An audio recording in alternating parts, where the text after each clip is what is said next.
Give me your souls, tiny pig! You can make obsidian, packed ice, pork, different foods, just anything to your heart's content. Right, how's it going everyone? Welcome to a showcase of version 1.1 of Mystical Agriculture for Bedrock Edition. So this update adds many more features to bring it closer to the original mod by Blake Bro. If you have Java Edition, please try out the real mod because it's amazing. By the way, side note, thanks to Tomanex for fixing up a more polished Joey skin. I never thought I'd wear him again, to be honest. I guess he never dies. So before we begin, make sure to watch version 1.0 to first fully understand what I'm talking about, because there's some things that I won't say again.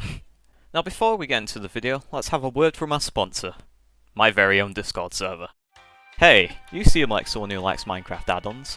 Want a way to find others interested? Well, with over 200 members you can easily do that.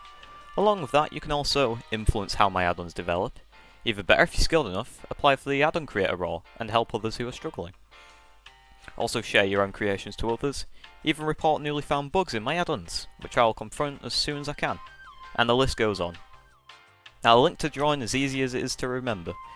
Discord.gg/hidach67 jab. Most memorable thing ever. If you have memory loss, links in the description. Now back to the video. Anyway, without further ado, let's jump right into the showcase maze. Okay, in this update, one of the new features is agglomeratio, I think that's how you pronounce it, which are different types of dust that you can make to make different types of seeds. So there's two different types. I've put them under two categories. So there's elementals, which are air, earth, fire, water, so like the basic elements, and environmental agglomeratio includes end, honey, nature, nether, and prismarine. So stuff that like fit into one category more like. So now let's actually get into the different types of resource crops. So on release, this add-on only included minerals that like mineral seeds you could craft. But now these crops now include elemental essence, which I showed in agglomeratio, and also natural essence, which is a broad category because I put dirt essence, wood essence, stone, then nature, etc. Of course there's still mineral essence, so that includes all ores and stuff like that. To recap, this is the recipe for resource seeds. This is iron, for example. You just need the resources in the corner and the respectable essence. Of course there's the prosperity seed as well. So let's get into soulium and soulstone. So around the Nether you probably come across this chunk of brownstone, and what this actually is soulstone and soulium ore. So you notice that these didn't really have a purpose. I did that intentionally because this is a really important feature for making things like mob crops. So you might be wondering what you do with them. Soulium ore drops soulium dust, and that's that.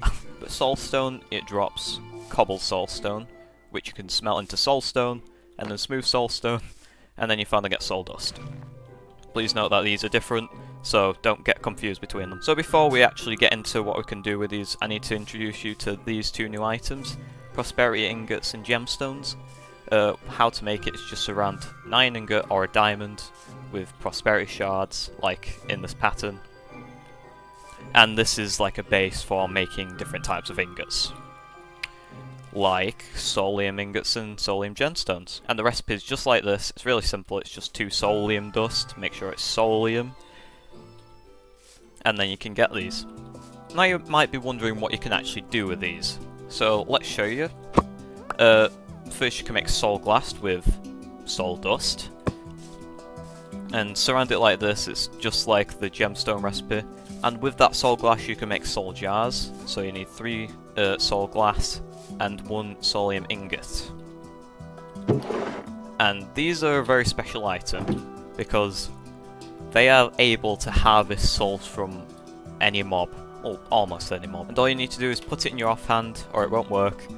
And before I get into that, you'll need a soulium dagger, a golden sword, 2 soulium ingots and soulium dust in that shape.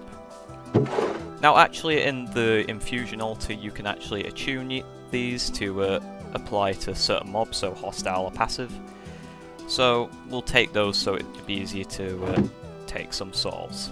Now probably the first thing you'll notice is that these daggers have lower attack damage than Java Edition. This is due to how they work differently, because to collect souls, they rely on how often you hit the mob instead of when you kill it. I hope I explained that well enough, so I'll just demonstrate. So let's get this pig for example. If I keep hitting it enough, I'll hopefully get a soul. I'll hopefully get some souls from him. Give me your souls, tiny pig. There you go. Easy enough. Fill the soul jar. I'll use a hostile tuned. It won't be this easy to collect it with a normal soulium dagger. That's why it's so good to get a tuned one. One zombie. Okay, that only filled up half, so a bit unlucky there. And there we go. So you might be wondering what's the point of collecting these souls. Well, it contributes to making these things, which is very helpful in the future for, like, if you're on an island stuck with low resources, this is perfect. So on the very ground level you'll need a soulium seed base, which is just like an upgraded prosperity seed base, and it differentiates between, like, it makes a differentiation between mob crops and resource crops. Now to actually make the mob seeds, in the infusion altar you'll need 4 filled soul jars of the same mob. The respectable essence, so it's similar to the resource crop, but you mainly need soul jars, and then also a soulium seed base. So more examples, this is with cow seeds. Because it's tier 2 it needs prudentium, and all of these are filled soul jars of cows. Same with the blaze, imperium, tier 4, yeah. So let's demonstrate by placing these down. I'll just get some mystical fertilizer, and it instantly grows them if you didn't know. And you'll obtain cow essence. From a blaze you'll obviously get blaze essence. I'll just get quite a few to demonstrate. Now with this essence you can make different loot tables for the mob, so you can make raw beef for a cow, leather, and you notice that it needs to be in a specific place. If you do it here, it won't work. It needs to be in a specific pallet crafting table. This is how mystical agriculture works, so yeah. As with blaze essence, you can obviously make blaze rods, or if you have slime essence, you can make magma cream, and etc. I'm sorry if my mouth's getting dry. So, in this add-on, there's a lot of essence now. It nearly fills a whole double chest, as you see here. And with all of these together, you can almost create anything. So I'll just get a bunch, just to show you. Okay, let's look in the craft, just look at this. You could even make music discs. You can make obsidian, packed ice, pork, different foods, just anything to your heart's content. So with that being said, thanks for watching this video. I hope you enjoyed it. The add-on is linked in the description, so I hope you have fun with that. So thanks for watching, I'll see you in the next video. Bye!